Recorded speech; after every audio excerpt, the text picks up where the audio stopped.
Assalamualaikum warahmatullahi wabarakatuh. Alhamdulillahilladzi arsala rasulahu bil huda wa dinil haqq liyudhhirahu 'ala dini kullih wa kafa billahi syahida. Saudara sekalian yang berbahagia, dalam surat At-Tahrim ayat 6 Allah Subhanahu wa taala berfirman, A'udzubillahi minasyaitonirrajim. Ya ayyuhalladzina amanu qu anfusakum wa ahlikum naro wa quduhan nas wal hijarah 'alaiha malaikatun ghiladun syidadun la ya'sunallahi ma amarahum wa yaf'aluna ma yu'marun. Yang artinya, wahai orang-orang yang beriman, peliharalah dirimu dan keluargamu dari api neraka yang bahan bakarnya adalah manusia dan batu. Penjaganya malaikat-malaikat yang kasar, yang keras, yang tidak mendurhakai Allah terhadap apa yang diperintahkan kepada mereka, dan selalu mengerjakan apa yang diperintahkan. Saudara sekalian yang berbahagia, keluarga orang yang beriman itu diperintahkan oleh Allah Subhanahu wa taala, lebih-lebih ini ditujukan kepada pemimpin keluarga supaya menjaga dirinya dan anggota keluarganya agar selamat dari api neraka. Jadi di dalam berkeluarga itu tidak boleh orang hanya mementingkan keselamatan diri, tetapi jauh lebih penting adalah keselamatan diri dan keluarganya, sehingga seluruh anggota keluarga itu akan selamat dari siksa api neraka. Kalau di dalam persyarikatan kita, itu misi yang ketiga adalah mewujudkan amal islami dalam kehidupan pribadi, keluarga, dan masyarakat. Nah, sehingga harapannya seluruh anggota keluarga itu hidupnya islami, hidupnya mengamalkan ajaran-ajaran Islam, sehingga betul-betul sesuai dengan kehendak Allah, akan selamat dari api neraka. Sebab ancamannya sangat serius. Kalau orang tidak selamat dari neraka itu, diberitahu oleh Allah, bahan bakarnya itu manusia dan batu gitu. Kalau kita tidak bisa mentaati Allah dan Rasulnya, tentu nanti pada akhirnya akan menjadi bahan bakar neraka itu. Dan kita tidak bisa mengelak lagi dari siksaan itu kalau memang terjerumus, karena penjaganya adalah malaikat yang keras, malaikat yang kejam, yang tidak pernah maksiat, tidak pernah mendurhakai Allah, dan selalu menjalankan apa yang diperintahkan oleh Allah Subhanahu wa taala.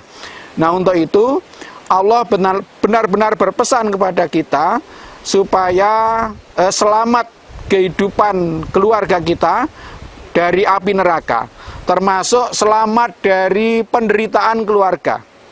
Jadi jangan sampai di dunia ini hidupnya menderita dalam keluarga, kemudian di akhirat itu disiksa dengan api neraka. Nah, salah satu yang diperintahkan dalam rangka menyelamatkan keluarga dari siksa neraka itu adalah sebagaimana firman Allah dalam surat Toha ayat 132. A'udzubillahi minasyaitonirrajim. Wa'mur ahlaka bis-sholati wastabir 'alaiha la nas'aluka rizqan nahnu narzukuka wal akibatu lil muttaqin. Dan perintahkanlah kepada keluargamu untuk mendirikan sholat, dan bersabarlah kamu dalam mengerjakannya. Kami tidak meminta rizki kepadamu, tapi kamilah yang memberi rizki kepadamu, dan akibat yang baik bagi orang-orang yang bertakwa. Jadi untuk selamat itu, selamat dari siksa neraka itu, ya ketika hidup di dunia ini, seluruh anggota keluarga kita diperintahkan supaya tekun menjalankan sholat. Kalau anggota keluarga itu sudah tekun dalam beribadah, insya Allah diberi petuah-petuah, diberi petunjuk-petunjuk tentang adab bermasyarakat, tentang pergaulan yang baik, itu akan mudah. Tetapi kalau sholat sudah ditinggalkan, maka diberi nasihat yang beraneka warna, diberi petunjuk, itu akan sulit untuk menerima. Maka dimulai dari membiasakan hidup yang tekun beribadah, yang divisualisasikan dengan tekun menjalankan sholat bagi seluruh anggota keluarga kita. Dan ini semuanya adalah untuk kepentingan manusia, bukan kepentingan Allah. Allah tidak butuh itu. Bahkan sampai Allah menegaskan pada ayat ini bahwa Allah tidak butuh rezeki, tapi Allah lah yang memberi rezeki. Artinya mendirikan sholat bagi seluruh anggota keluarga, kemudian kesabaran dalam mengerjakannya, itu betul-betul untuk kepentingan manusia, untuk kepentingan anggota keluarga itu, bukan untuk kepentingan Allah. Nah, inilah yang diajarkan oleh Allah SWT kepada kita sekalian. Maka mari anggota keluarga kita dibiasakan untuk beribadah dengan tekun, dibiasakan menjalankan sholat dengan tertib. Kalau sholat itu bisa dilaksanakan dengan tertib, insya Allah anak dan istri kita itu akan mudah untuk dinasihati. Nah, untuk kemudian dilanjutkan dengan melakukan kebiasaan-kebiasaan yang baik. Sebab kebiasaan yang baik itu sangat penting, karena kebiasaan itu kadang-kadang bisa mengalahkan kebenaran, bisa mengalahkan pengetahuan. Contoh paling mudah, kalau orang itu punya kebiasaan merokok ya, meskipun tahu bahwa merokok itu merugikan kesehatan, secara ilmu memahami, secara adab juga tahu bahwa itu kalau orang merokok itu bisa mengganggu orang lain, itu tetap dilaksanakan kalau sudah menjadi kebiasaan. Nah, maka marilah karena kebiasaan itu sangat penting, kita biasakan dalam anggota keluarga kita, baik anak maupun istri, itu dibiasakan tekun beribadah. Kalau sudah biasa tekun beribadah, maka nanti akan mudah untuk dididik, sekali lagi diberi petuah, diberi petunjuk untuk hidup yang beradab dan bermanfaat bagi masyarakat. Ya, jadi kita biasakan dimulai dari urusan beribadah kepada Allah, kemudian dikembangkan urusan muamalah duniawiyah, yakni hidup yang taat beribadah, kemudian hidup yang beradab dan bermanfaat bagi sesama. Nah, insya Allah itulah yang dikehendaki oleh Allah SWT. Keluarga kita menjadi keluarga yang punya kesalehan secara ritual, bisa dipertanggungjawabkan di hadapan Allah SWT, tetapi sekaligus memiliki kesalehan sosial, tekun beribadah dan bermanfaat bagi umat. Nah, itulah idealnya keluarga kita. Dan itu tanggung jawab seorang pemimpin keluarga untuk mendidik anggota keluarganya menjadi yang seperti yang saya sampaikan di depan tadi. Bahkan Rasulullah Shallallahu Alaihi Wasallam bersabda, dinarun anfaqtahu fi sabilillah, wa dinarun anfaqtahu fi raqabatin, wa dinarun tasaddaqta bihi ala miskin, wa dinarun anfaqtahu ala ahlika a'dhamuha ajron alladzi anfaqtahu ala ahlika.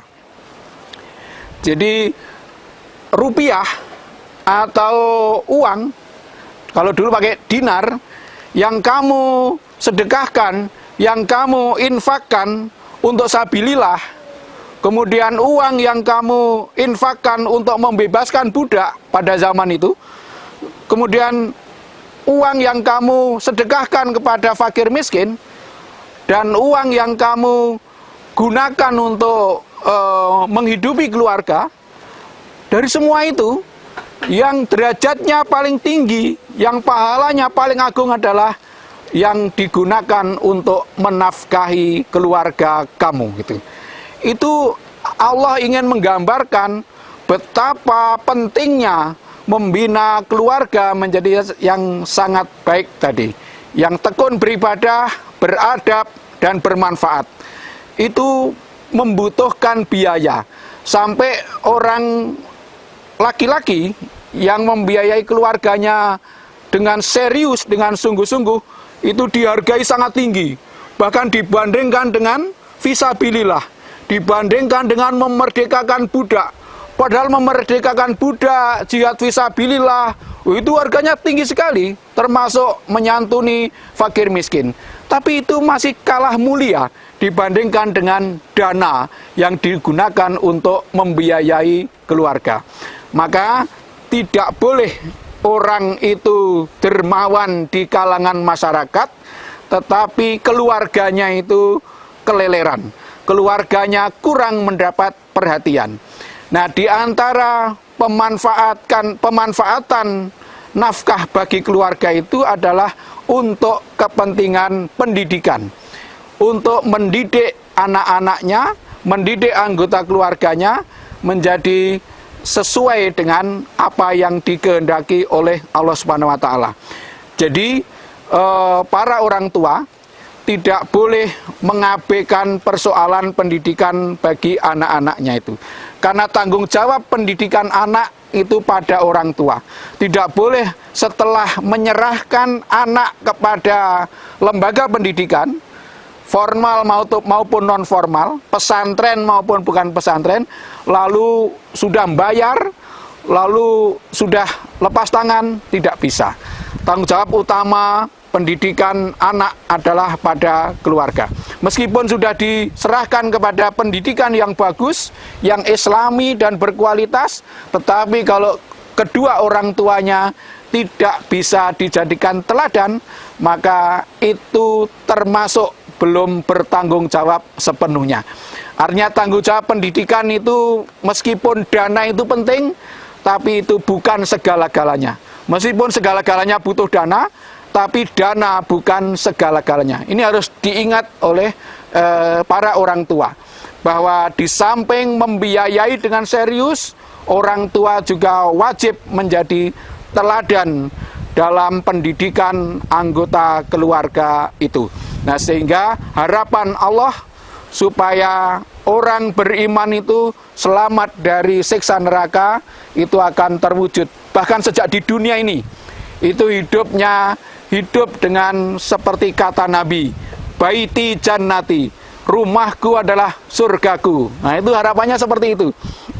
Nah, kemudian kalau ada orang sampai mengabaikan tanggung jawabnya terhadap keluarga, itu Nabi bahkan mengatakan, kafa bil mar'i itsman an yahbisa amman yamliku qutahu. Cukuplah seorang laki-laki itu dikatakan berdosa jika dia menahan hartanya dari orang yang menjadi tanggungannya. Nah, jadi mengabaikan tanggung jawab itu sudah termasuk berdosa. Jadi punya duit, seorang suami kok ngaku tidak punya duit, itu sudah berdosa. Sehingga seorang suami tidak boleh pelit lebih-lebih untuk kepentingan pendidikan anak dan istrinya di dalam keluarga itu. Nah, saudara sekalian yang berbahagia, saya mengajak kepada semuanya, marilah kita menjadi orang yang melaksanakan apa yang diwasiatkan oleh Allah supaya menjaga dirinya dan keluarganya dari siksa neraka. Sehingga dalam keluarga kita sejak di dunia ini sudah mencerminkan kehidupan keluarga yang di surga. Baiti jannati, rumahku adalah surgaku. Nah, marilah nanti pada lain kesempatan kita bicarakan bagaimana suasana kehidupan di surga itu nanti kita upayakan tercermin di dalam kehidupan sehari-hari di rumah tangga kita masing-masing. Demikian yang saya sampaikan, mudah-mudahan bermanfaat. Assalamualaikum warahmatullahi wabarakatuh.